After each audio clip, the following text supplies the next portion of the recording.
We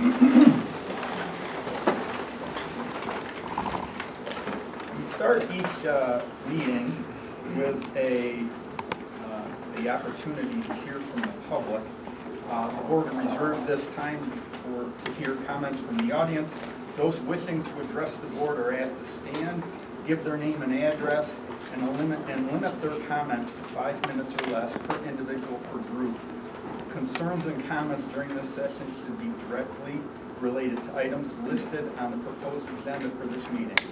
Audience members seeking a response should complete a board correspondence sheet and return it to our clerk, Ms. Slagle. Is there anyone who would like to speak to the board in regards to anything in regards to the agenda, proposed agenda tonight?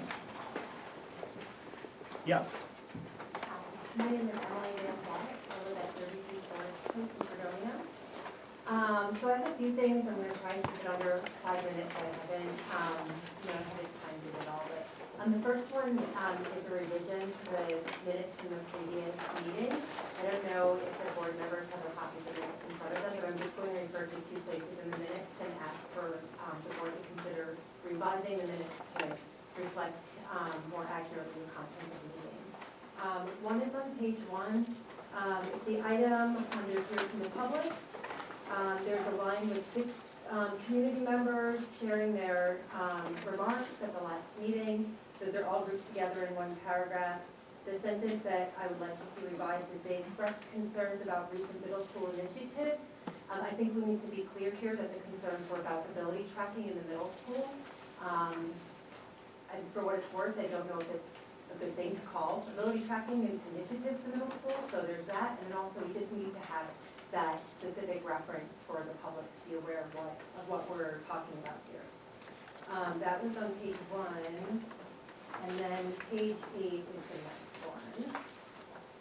And this has to do with the announcements and board correspondence. Again, it's a word choice preference. I'd like to see regarding recent middle school initiatives change to protesting the new system of ability tracking in the middle school and calling on the schools to detrack. So that's all I have for that, something for your consideration. And then, I've emailed the board a couple of times requesting that the letter be posted online. And I haven't received any replies to my email, but I do think that given that part of the agenda for the board meeting tonight is that we'll hear from Principal Troutman about her plans, and in direct response to this letter, I am not going to try the board's patience by reading the entire letter again, but I would at least like to read the 6 action items that we sent with that letter. I'm hoping to refresh everyone's memory, and also for the many people here who probably have never even seen it because you don't have access to it. I'd like to just read that, and I'll be quick. I'll just summarize the 6 action items. 1, we ask for an assessment and reevaluation of the ability tracking system in the current academic year and beyond. Please let me be clear that this is the top priority of that letter, is to do away with the tracking system. While we understand the challenges of changing the course schedule mid-year, the abundant risks associated with this plan warrant immediate action. We ask that this system be reevaluated at a point of no more than 3 months into the school year, with a plan for detracking and integrating the classroom for the remainder of the year. All advanced curriculum should be differentiated to build more equitable access for children with different strengths. 2, bias assessment and training. I'll just summarize this one, is that because an overwhelming amount of the research about ability tracking raises issues of bias, we'd like to see what the plan is for that built into professional development. 3, analysis of racial and socioeconomic makeup of the ability tracks. Much of the controversy surrounding ability tracking centers on the disparities along racial and socioeconomic lines. Simply put, students with social privilege tend to have disproportionate access to advanced academic opportunities. This risk is heightened with a system of homogeneous tracking across all of the core academic subjects. We would like the school district to make public the socioeconomic and racial and ethnic makeup of the tracks. We understand that there are confidentiality concerns around this, but we realize that one way around that, for example, for the socioeconomic makeup would be to share the percentage of students enrolled in the free or reduced lunch program, which is a common way to kind of share that data confidentially. 4, we'd like to see improved schedule flexibility. This was a point addressed in the body of the letter. as well. The new approach to scheduling has created an impractical level of rigidity. We ask that Fredonia Middle School create a plan to restore flexibility to the schedule in order to provide all students with the chance to partake of learning opportunities that truly meet their academic strengths, needs, and interests. 5 is communication with parents. Please let us know how parents will be communicated with regarding future changes. Too many parents, including many of us, felt unaware of the most significant changes that were taking place at Fredonia Middle School. Very few of the people we spoke to were aware of the ability tracking, let alone which track their own children were placed in. Many parents have mentioned that they heard it first from their children, which is not ideal to say the least. We ask to see a plan for communicating and involving parents in meaningful ways moving forward. 6, more transparency around curricular changes. We would like to see a plan for facilitating public access to the documentation and process behind major curricular changes in the future, for instance, on the school website. I'll wrap up because I don't want to take more than my fair share of time here, but I have an additional source. I know we cited quite a lot of material in the letter, but I have an additional source to share from an article by Jonas J. Miller, Access Denied, Tracking as a Modern Roadblock to Equal Educational Opportunity. And it's a source that really highlights that this is an issue of educational equity. And so I won't quote from it now because, as I said, it's going to take too much time, but I'd be happy to share it with the board as well. Thank you. Thank you. Is there anyone else who would like to address the board on anything in regards to the agenda, the proposed agenda? Christy Clayman, 115 Lakeview Avenue, and I just wanted to share my journey of what brought me to where I am right now, and that is just kind of offhand talking to people saying, oh, well, the school, they're trying something different this year, the kids are going to be in groups according to their ability, and the first person said to me, oh, is that even legal? And I said, what do you mean? And then I spoke to another person, and she said, oh my gosh, please don't tell me this. This goes against everything that we are being taught about inclusive classrooms. You're separating these kids out. So I thought, okay, I guess I've got to do a little bit of work here. And so I did research, and I pulled up ability. First I started with grouping by ability. And I kept coming up with this word tracking, and I thought, well, what the heck is this? And I did more and more research. I had a very difficult time finding anything positive on it. When I did find little blips of positive results, it was very specific requirements were made. Thorough teacher training.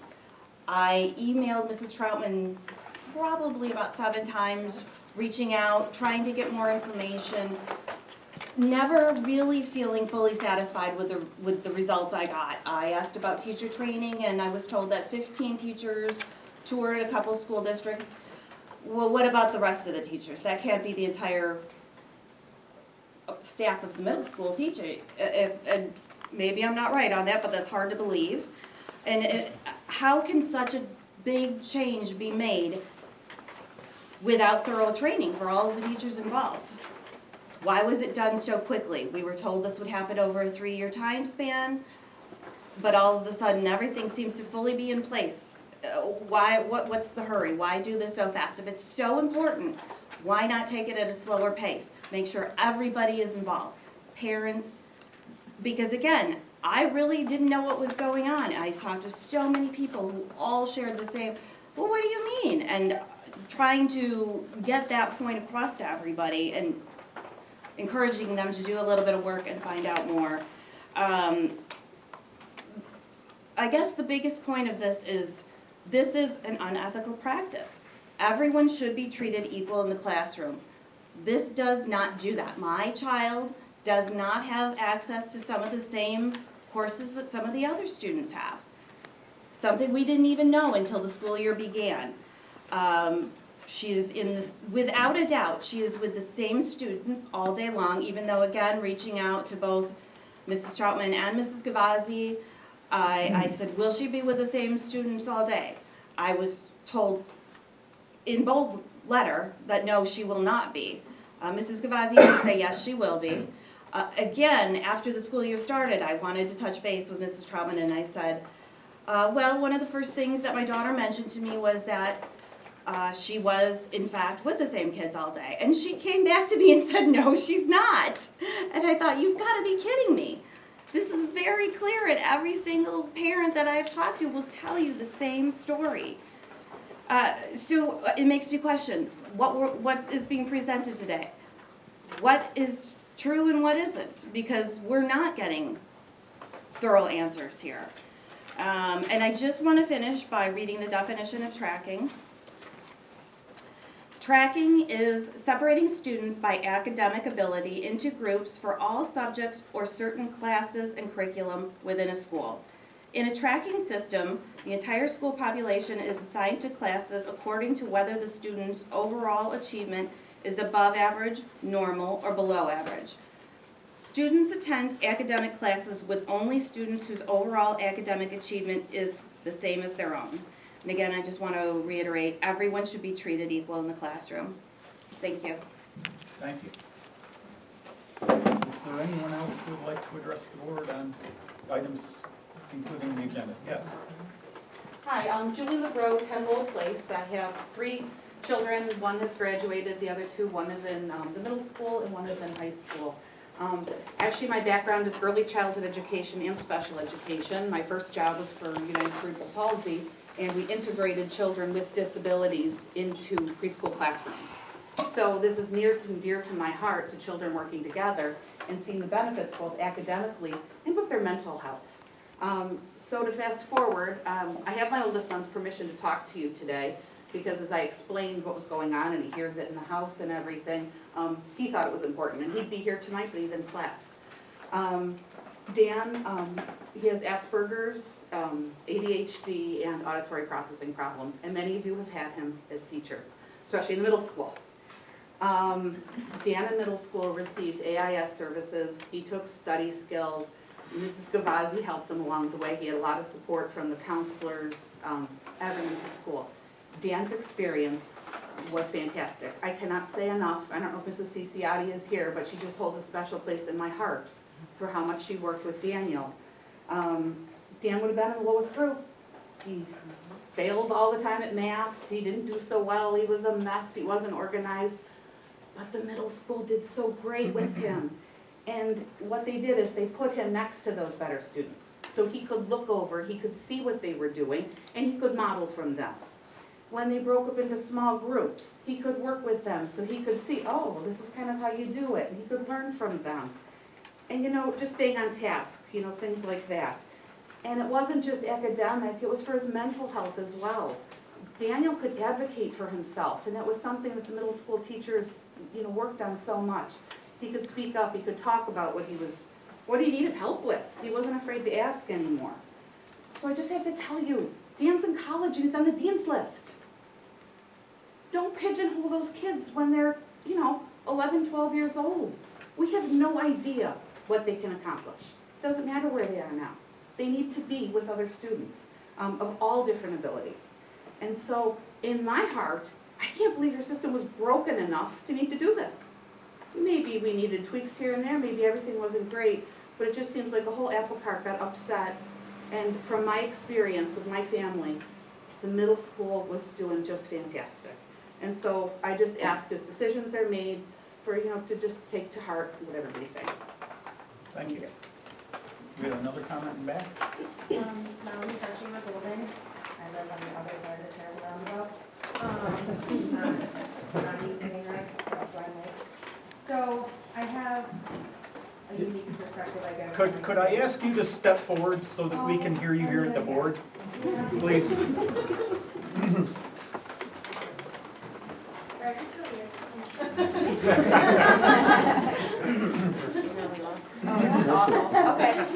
Okay, so. Thank you. Yeah, no. Okay, so, just better shut up. Okay, so I have 2 kids in 8th grade. I have my stepdaughter and my son. So I like to think I have a unique personality because they're not on the same schedule as each other. So they're not in the same classes, which is really nice this year, by the way. So I'll start with the positive because I like to be positive. I teach third grade at Chautauqua Lake, so I don't know, my daughter was in AIS the last couple of years. She missed a lot of school, she's had a tough life, and I had asked for some changes, like suggestions and stuff for AIS because it just she wasn't learning, she wasn't getting anywhere.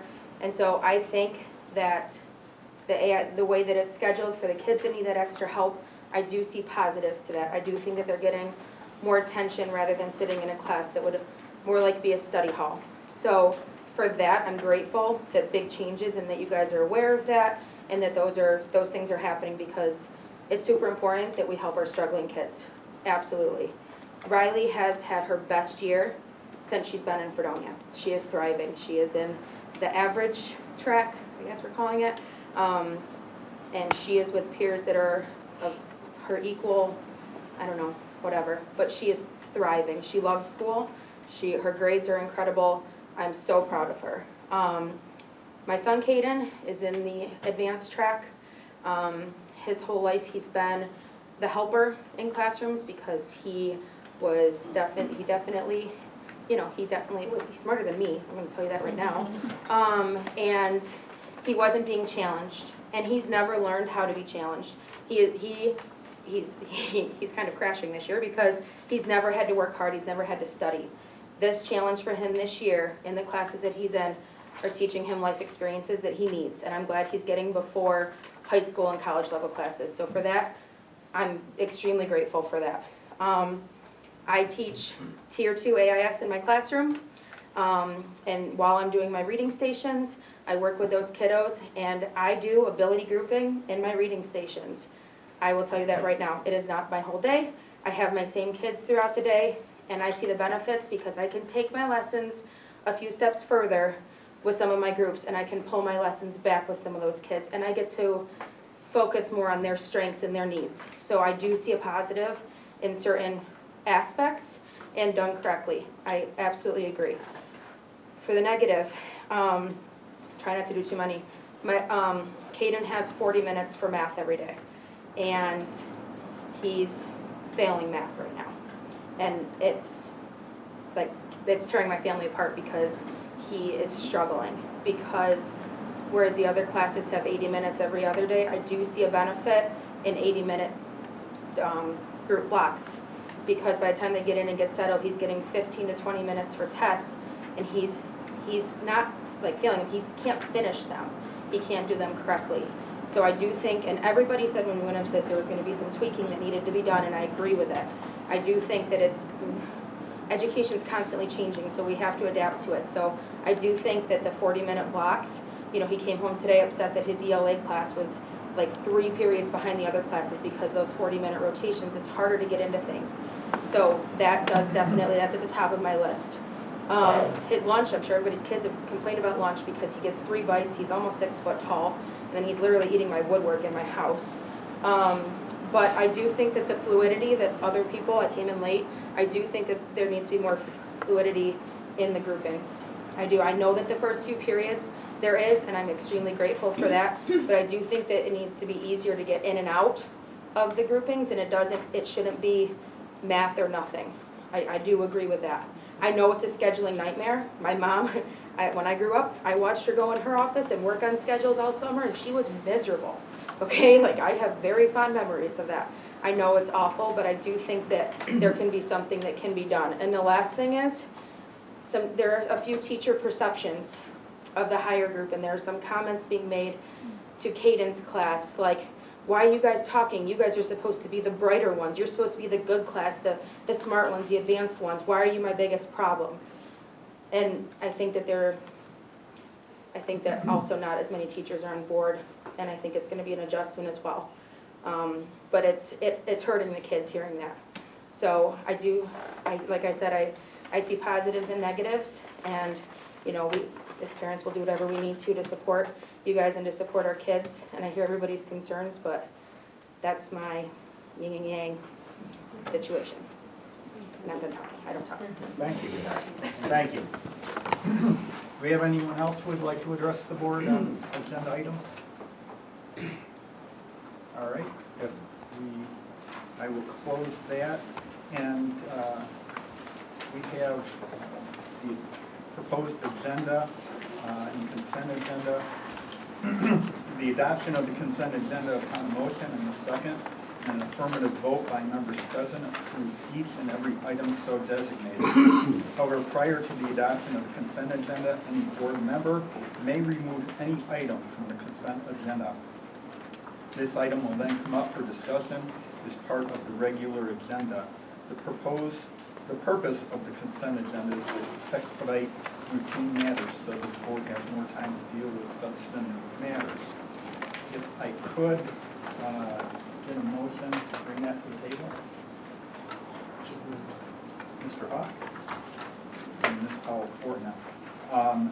I should, as we do this, I'm going to ask you to revise that, Mr. Hawk. I apologize. But we're going to pull out items 9D1, items 8A, and then as far as order of everything, we're going to move item 9A to the very front, right after approving the consent agenda, if that so happens, and also items 10A, right after that. So we hear the presentation of the middle school. There you're at. Okay. Okay. 10A. 9A first, then 10A. And then we'll continue on with the agenda with items 9D1 pulled out and items 8A pulled out for individual approval. Does anybody have any other items that they would like pulled out? Okay. If that's okay then, if I could get everyone in favor of the approved agenda and consent agenda, signify by saying aye. Aye. All opposed? Thank you. We have an agenda. Consent agenda items are approved. Which moves us to item 9A. We have a vacancy on the board. An appointment of the board member by nomination, vote, and resolution. If I could open up the nominations for the open board seat.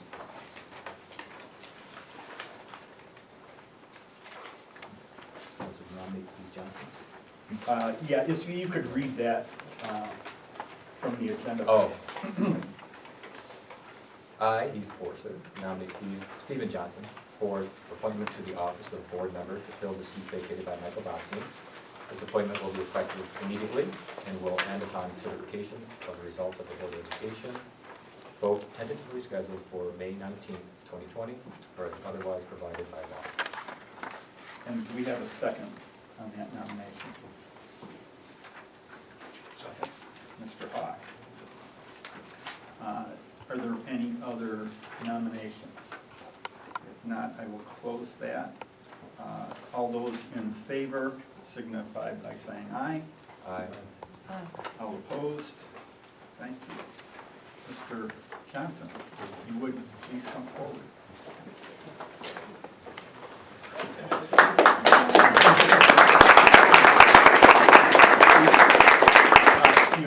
If you could still stay standing, we're going to have the oath administered. Ms. Sligo? Are you going to move I just for have a the, question, yeah. Do we have to do that separately? I think the original, the top one there is for the nomination, Nomination. and then the appointment is separate, so And then this number 2. appointment is So- separate. We just have to have another, Oh, so we closed the nomination, but then. And now we have just appointed. Okay. So I need a motion That's how to it's- appoint him then. Right. Thank you. Do I have a second? Second. Mr. Forster, all in favor? Administration vote. Thank you. Thank you for being patient. Thank you. Thank you, Mr. Johnson. Welcome.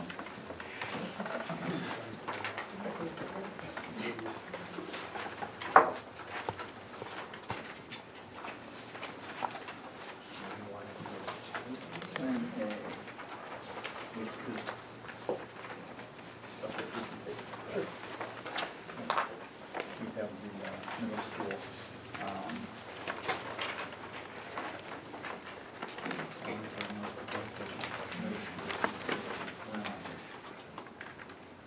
Afterwards, but this is an opportunity for the middle school to present to the board, and the board will be able to ask questions. Again, we welcome your questions and concerns, but those questions will not be addressed tonight in public session, but we will be able to respond to those in written form. Okay? Ms. Troutman?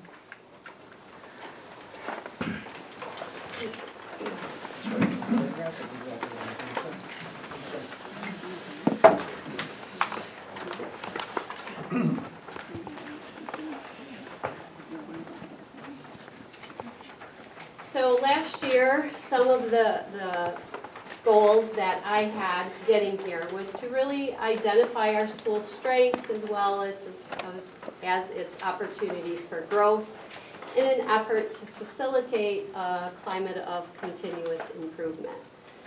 By listening to parents, students, and faculty about what was working and what those perceived areas of needed growth were. So some of the things that were identified is that we obviously had a very supportive community. We had teachers who really valued teamwork. We had very forward-thinking instructional leaders. Our Board of Education and our district level administrative support, we really had that for growth. We have dedicated, creative, and enthusiastic faculty and staff. And I have to say our faculty is very eager to investigate and move forward to better teaching practices to ensure that we're meeting the needs of our students. And obviously, we have really great students at Fredonia. Some areas of needed growth that were identified, academic assistance support program. We had a program that was opposite our ensembles. So our families really had to decide if they wanted their kids to participate in the ensembles or did they want them to be provided academic support. So that was an area that we identified right away that was a concern for us. Utilization of special ed teachers. We had special ed teachers kind of spread out, fairly thin. They were in multiple grade levels. And quite honestly, they were doing more behavior management than really teaching. So that was an area of concern that we had as well. Lack of progress in closing student academic gaps. We saw that our kids that were struggling were continuing to struggle, and we were really having a hard time closing those gaps. We knew that we had to get some additional time and change our instructional approaches if we wanted to close those gaps. We had lack of contact time with students. Through conversations with teachers and talking about our kids that were struggling the most, the thing that I heard over and over again was that if I could just spend more time with those kids, I know I could close those gaps. So we identified the lack of contact time. Special education students ready for the high school. We had conversations with our high school teachers, and they shared with us their concern about our special ed kids coming to the high school not being prepared. So we tried to dig in on that, and we identified that our special ed kids were in 12-1-1s in ELA and math in the middle school. And for the first time, they were in the gen ed setting at the high school. We knew that was a problem. It shouldn't be their first year in high school having them experience that. So we knew that was a problem. Differentiating instruction. We knew that we weren't differentiating our instruction to the level that we wanted to. So we knew we needed to do some work in that area. Offering credit-bearing classes at the middle school. Amy Gavazzi did the best job she could, but a lot of our kids that wanted to take advanced classes, we couldn't have that happen because either the classes were full at the high school or we just couldn't make the schedule work. So we knew we wanted to bring more of the credit-bearing classes to the middle school. Our Math 7-8 placement was based on strictly teacher recommendation. We had heard that we need to do a better job there. And so that was, again, an area we needed to grow on. Lack of data. We really didn't have a lot of data to make the decisions that we needed to make. Many of our students don't take the state assessments. And so we didn't have a great depth of data in the middle school to really look at. Math 7-8. I talked to many parents and students who took that class last year who they were so stressed out because the amount of curriculum, 7 and 8 in math, was trying to be taught in a 40-minute period. And kids were stressed out. Parents were stressed out because they were trying to support their children. So we identified that as an area that we needed growth. Our inability for our teachers to collaborate due to the schedule. We know that interdisciplinary units and service learning projects and character development is so important, but we felt that our schedule was really stifling what we could do. Quite a large group of our teachers have gone to the middle school, model school conferences with Joe Rada. He has taken people, they've come back excited about what they've learned and what they saw. I haven't been able to go to that yet, but one of the schools that I heard teachers talking about was Port Clinton. It's in Ohio, and it's a blue ribbon middle school. And so we had a teacher who was very adamant that we needed to go there and learn about what they were doing and possibly bring some of the things back here. And so there was about 7 of us that went out to Ohio, and we spent some time at the school talking to the teachers and the administrators and trying to learn as much as we could about some of the things that they were doing. Some of the things that they talked about was creating deeper relationships with students. They didn't have a traditional schedule, a 40-minute schedule. They did things differently. They did some blocking of time. Their kids have 10 weeks at each grade level of STEAM. I thought that was really interesting. Classes were created based on what students needed. And teacher team time was back-to-back, which gave teachers longer blocks for collaboration, and that time could be utilized for professional development if needed, so that teachers would not have to be pulled out of class. So this group went down there, we talked, we learned a lot, we came back, we shared it with our faculty. We were pretty excited about what we saw. And so from that, I sent out an email to all the staff and invited them to come, whoever was interested, to come and start talking about what could the middle school be? What could we do for our kids to make it better? And so we had a scheduling committee of 9 members that really looked at some priorities. We had a philosophy committee that was made of 6 members. And eventually those 2 committees merged. But what we had presented to the board was that Fredonia Middle School's 3-year vision will strengthen and incorporate the following 5 areas. So we really wanted to look at establishing structures such as teaming and co-teaching, incorporating disciplinary units and flexible grouping opportunities, building service learning and community partnerships, providing alternative assessment opportunities, and supporting character development with transitions from elementary to high school. So those committees, came up with that. We presented it to our faculty. We had discussions around it, and that's kind of where we started. So one of the things that the committee identified that was really holding us back on a lot of the things that I said was a schedule. That our schedule just wasn't allowing us to do the things that we wanted to do. So based on conversations and feedback, it was evident that we were unable to meet all the students' needs and move forward towards the district goals of improving literacy, building relationships, and creating high expectations for all with the schedule we had. So we started to look at schedule, but we wanted to make sure our priorities were driving the schedule. So we wanted to meet students' educational needs and close the academic gaps and challenge our students. We wanted to provide additional contact time for students in ELA, math, and science, especially the kids who really needed it.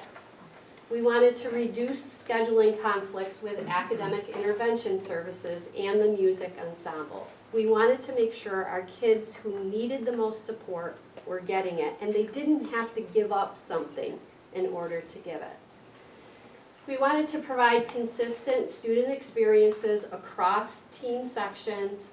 We wanted to provide all teachers with common planning time and collaborative time.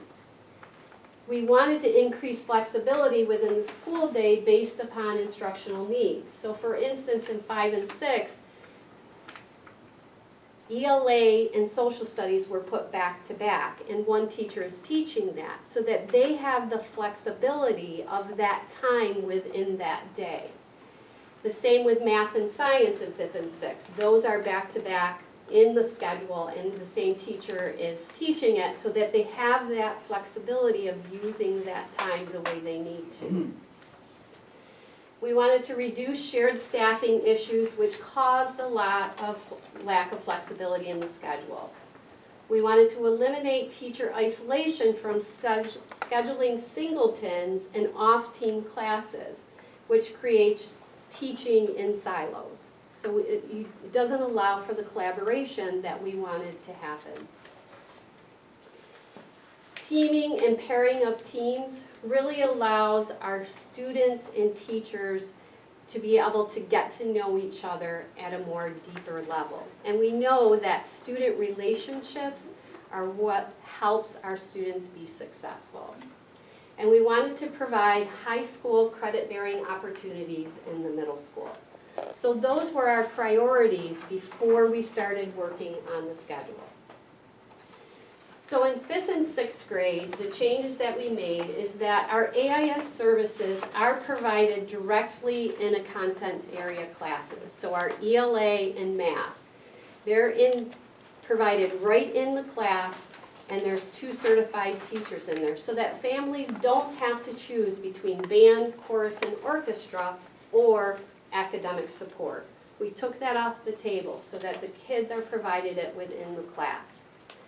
Our special education teachers are on team, which allows for the teacher to plan and work more collaboratively with that team, and the teachers to ensure comprehensive curriculum is appropriate for all students' needs. This also allows for flexibility to meet students' needs in individual classes based on the curriculum that they're working on. Also allows for our teachers to create deeper relationships with our students and the co-teachers. So when you have 2 teachers who are working together and we're committed to keeping them on team, they're going to have a deeper relationship, and their teaching is going to become stronger because of it. Also, with moving to our special ed teachers on team, they have deeper relationships with the kids they're working with. And I can say last year, I felt bad for our special ed teachers. They were at different grade levels, and it was very difficult for them to have those deep relationships with the kids. This really helped with that. Students will have a reduced number of teachers to ease the transition from elementary and build those strong relationships, and that is definitely happening. 60-minute math and ELA classes ensure appropriate time for deeper understanding. We did have to take some minutes from ELA to give it to math. But we looked at that deeply because we said math has probably 3 times as many standards as ELA did, and they needed some more time. So we did have to give up some time to give it in the other classes. Utilize differentiation, differentiated instruction within the workshop model to academically meet students where they are at. We talked about that a lot. We have to meet the kids where they're at and help them grow. It's all about growth and closing those gaps and really concentrating on each individual student. We did go off the bells. Each schedule is a little bit different, and we did get rid of the bells. And I can tell you, it is so much calmer. Now, do people have to keep a mindful eye? Do our teachers have to keep a mindful eye on the clock? Yes, they do, and they've come up with ways to do that. But I can't tell you how much calmer it is throughout the day. And we did have to go to 2 minutes passing time. We went to the 2 minutes passing time so we could add more contact time with students. So our grade 7 changes. Provide additional minutes of math and ELA each day in grades 7 and 8 to work on closing the academic gap and creating individual growth opportunities. Just like I said before, our teacher said, if I just had more time with these kids, I know I could close the gaps. So we added those minutes, that contact time. The AIS services are provided directly in the content area classes with 2 certified teachers. So families, again, don't have to choose between band, chorus, orchestra, or academic support. We made the addition of a living environment class with lab time for our 8th grade students. So in 2018-19, we had 6 students in the high school science classes, 6 of them. Okay, this year we have 22 students in middle school science class, living environment. So we provided more opportunities for our kids to get the high school credit.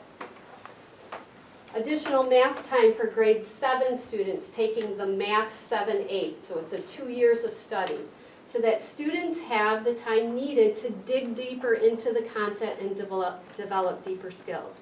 We heard from the teacher, we heard from parents and kids that they had to move so fast to get through all the information. I mean, it was like a drive-by. And so adding additional time for those kids gave them the ability to slow down a little bit, dig in deeper, process it a little bit more.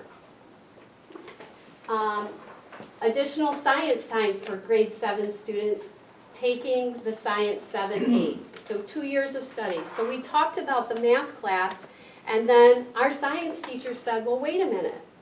If we're going to teach 2 years of science, our kids could use that extra time as well.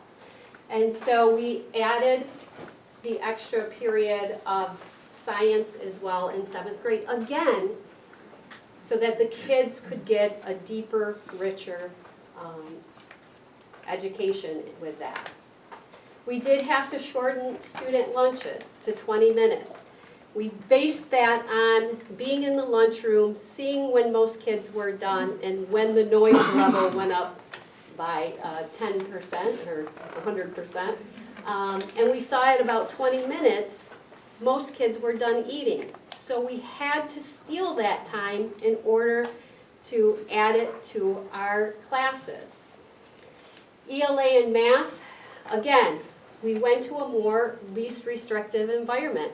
Our kids in 7th and 8th grade in ELA and math were in 12-1-1 classes. They're not in 12-1-1 classes this year. They're in co-teach classes with their peers. So we went to a least restrictive environment in 7th and 8th grade. And then again, the 2-minute passing time.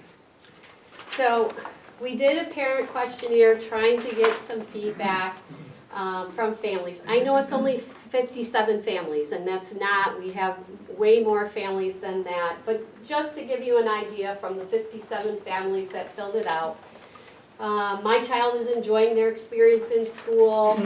22 strongly agreed, 32 agreed, 3 did not agree. How are students feeling about the extra time in math? 31 felt it was very helpful. 13 thought it was somewhat helpful, and 2 not helpful at all. How are kids feeling about the extra time in ELA? 28 very helpful, 16 somewhat, and none said 0. My child enjoys their experience during lunch. 15 agree, 28 agree, 13 did not agree. My child feels there's enough passing time between classes. 5 strongly agreed, 32 agreed, and 19 did not agree. So then we did send a questionnaire out to our students. So are you enjoying your experience in the middle school this year? 246 said yes, 58 said no. How are you feeling about the extra time in ELA class? 58 felt it was very helpful, 82 said somewhat, 18 said not helpful at all. How are you feeling about the extra time in math? 133 thought it was very helpful, 35 somewhat helpful, and 16 not helpful at all. Do you enjoy your experience in lunch? 66 strongly agreed, 108 agreed, and 78 did not agree. And what I will say with this is all the kids. So probably the 78 are our 7th and 8th graders, where our 5th and 6th graders, our 5th graders don't know any different. And so our 5th and 6th graders have the 30 minutes, and so that's probably why you see so many saying that they agree. Do you feel there's enough passing time? 23 strongly agree, 75 agree, and 158 do not agree. So identified areas for continual assessment and attention. So we have noticed already that we really need to think about increasing passing time when students go to expos and when they go to world language, because they have to walk farther. When they just have to go to the next class, 2 minutes is perfectly fine. But that longer distance, we know we have to look at that. Creating more flexibility in our schedule. We knew this was our first try at this. We said we weren't married to it. We were going to assess it. We were going to change it if we needed to. And we want more flexibility. We do. We want to look at other opportunities for our students to get accelerated classes. Do we miss kids when we talk about acceleration? We always miss kids. We do the best that we can. And so, I have talked already with people about, can we offer a summer program where kids who didn't get into accelerated classes can come in the summer and do that. And so that's something that we're looking into. We want to continue growth opportunities in our workshop model to differentiate learning with all students in all classes. We're looking at, can we find ways to increase that lunchtime, even by 5 minutes in grades 7 and 8. And as always, communicate with all families in 6th grade to ensure they understand the acceleration opportunities for students in 8th grade. That was one of the things that I didn't know about, that really came to the forefront, is that it really wasn't talked a lot about with 6th grade families about the opportunities for high school classes and how to work towards doing that. So we need to do a better job of talking with our 6th grade parents about the opportunities for that. So just a couple of my final points. This was a starting point, and we knew going in to it that it would be something that we would constantly assess and we'd have to work at to make it better. We knew this isn't our final product. We have to make it better. There are things that we've worked that we're liking, and there's things that we want to improve on. All students are receiving grade level standard curriculum. students are receiving instructional delivery, the methods and the strategies that are created to meet them where they are at academically and close the academic gaps that they have so that they can reach their personal highest potential.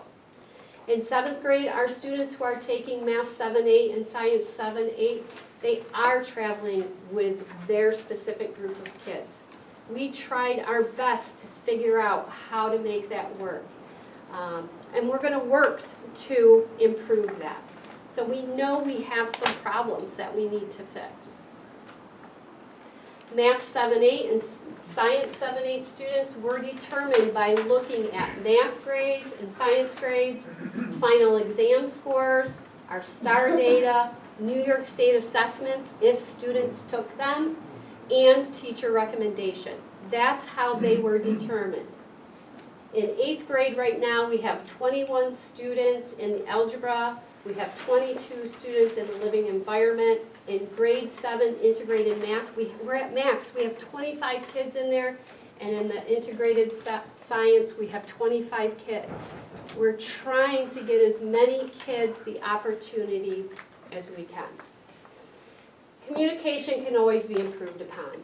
As 2 parent meetings may have not been enough to help parents understand the initiatives.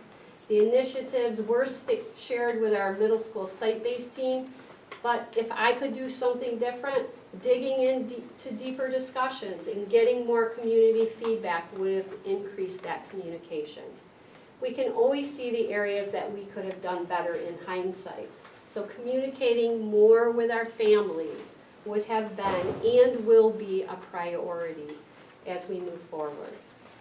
Again, these changes are a mechanism for working toward our district goals of improving literacy, developing relationships with our students, and having high expectations for everyone.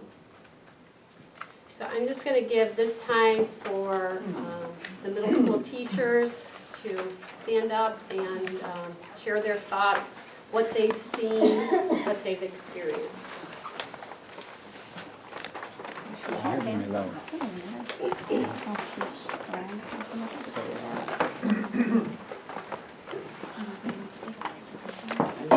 Sorry, you want to stand with you?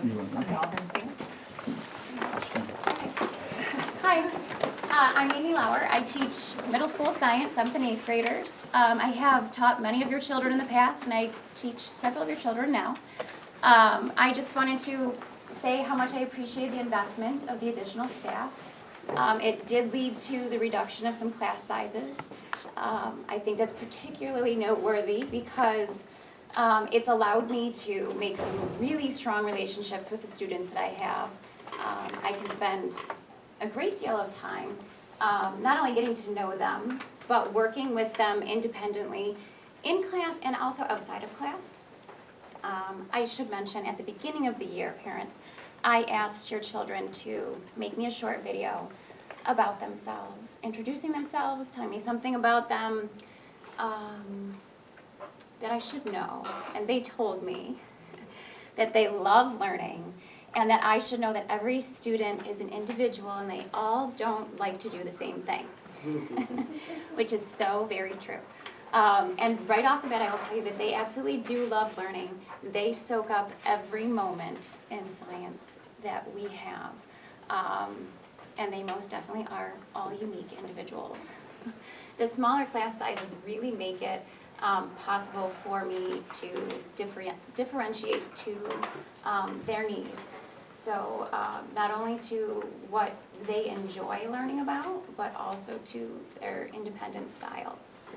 I find myself able to give more in-depth feedback on their work. So if you notice student work coming home, you'll probably see lots of comments written in the margins of your students' papers. And what I will tell them is that this is your opportunity to take action on that feedback. I either in class with them will have small conference time, or outside of class during study hall time or during 11th period. We'll sit with them where we purposefully take action on that feedback.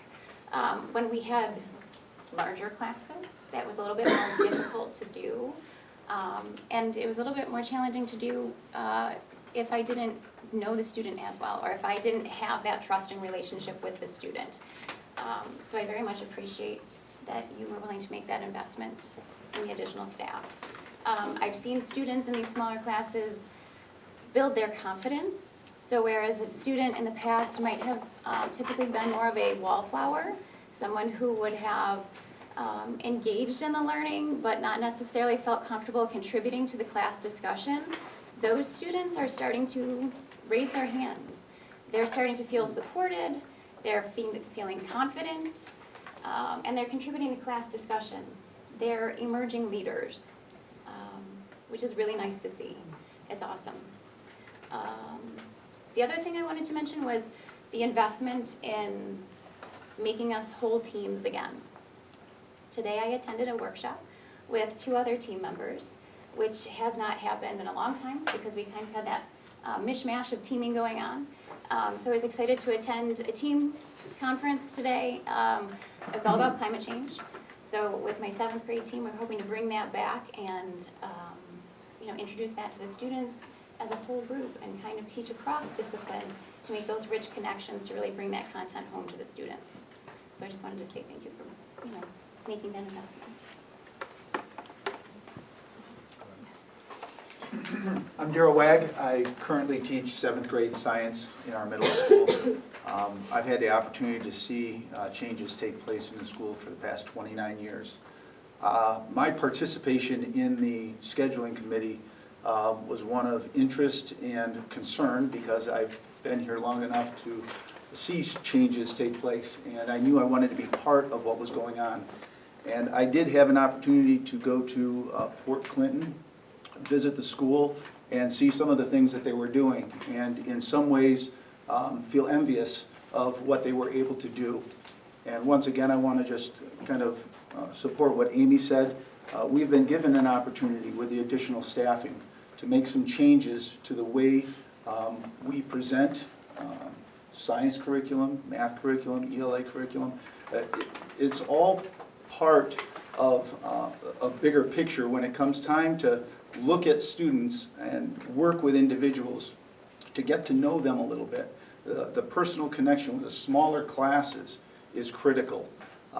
The other thing that's been given to us as an opportunity was a number of students that were receiving high school bearing credits, advancement, whatever you'd like to call it. The idea that we could only offer that to perhaps 6 students in the past, when now I've got a full classroom, I've got 25 students receiving that same opportunity. I'm giving them 2 years of curriculum in 1 year. And it's neat to see the enthusiasm, the interest, the drive. They're taking it. They have a double class every other day or an 80-minute class every other day. And that opportunity allows them to relax a little bit, have conversations with one another, and actually be confident in the learning that they're receiving.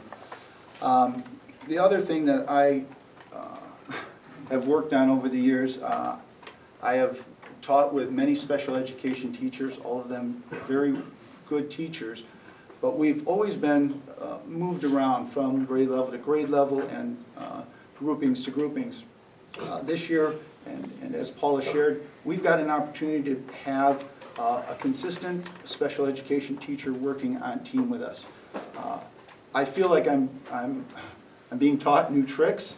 I am not a special education master, but I'm being taught things in my 29 years of education that I didn't have in my toolbox before we began. And so we're doing things in different ways, and the connections that we're able to use with a co-teach model, I'm asking, how does this look, or what would this look like? And our teachers are able to share that, and that time that we've got to plan is critical. And so we're spending, it's exhausting is what it is. It takes a lot of time and a lot of effort to do that. And we feel that the time that we've got is well spent, but it does take a lot of time, and it does take a considerable amount of change in the approach that we use for education. I want to assure you that our students are treated equally. We've got great students. It doesn't matter where their abilities are, but the attention that we're able to give them, the personal connection that we're able to give them is important. I love these kids. I've been doing it for 29 years, and I love teaching. I still love teaching. And so I want you to know that all the students that we have, they're enjoyed. I feel like, once again, I'm able to build those relationships, have those communications with students. I am the 7th grade team leader. I'm the person that sends out or carries out the agenda for our 7th grade team meetings. We are able to have a team meeting on B days every other day from 11:15 to 11:45. That is more team contact time than we've had in years, in all the years perhaps that I've taught. It's allowed us to communicate more, talk to the students more, and also feel more confident with the decisions that we're making and the planning that we're making. I've heard from parents during our conferences. I sat in on every single conference. I was able to hear the feedback from our parents on the type of year that their students are having and the encouragement that they're receiving and the commitment and the time that their students are getting for their education. And they're incredibly positive feedback for the start of this year. I heard it from other teachers telling me, how things are working, how well these changes are going. Are there struggles? Are there things that we don't all like? And I don't like some of the things, but we're talking about it. It's an open forum. I've also talked to students, and you get to hear from students the successes that they're having and the lowered levels of stress that they're having. I have a son that's a senior this year, and I can testify to the level of stress that some of our kids are under, and it's not right. And so when I see how our schedule change has lowered the stress level for a good number of our students, for me that's a positive. Okay, that's just flat out, it's a positive. So I think we're moving forward. I think we need changes, but I think we're moving forward, and I think the positive things far outweigh the negative things that I'm seeing. Thank you. I'm Michelle Greeno. I teach 8th grade English, and I want to say that I appreciate the parent involvement and the concerns that have been expressed. And on this one point, we are in 100% agreement. Whole-scale academic tracking of students is an educationally unsound practice. I teach 3 sections of 8th grade this year, and the reading levels in those classes are across a 6-year spectrum. If we were tracking students, I don't think that would be possible. If my students were tracked, I wouldn't have a special education, special needs students in every section that I teach. So I just want to be clear about that. I think there's some misunderstanding about what's happening in the scheduling. The increased time for English and the 2 sections of co-teaching with 2 different colleagues have forced me to make to take some critical looks at my teaching and my classes.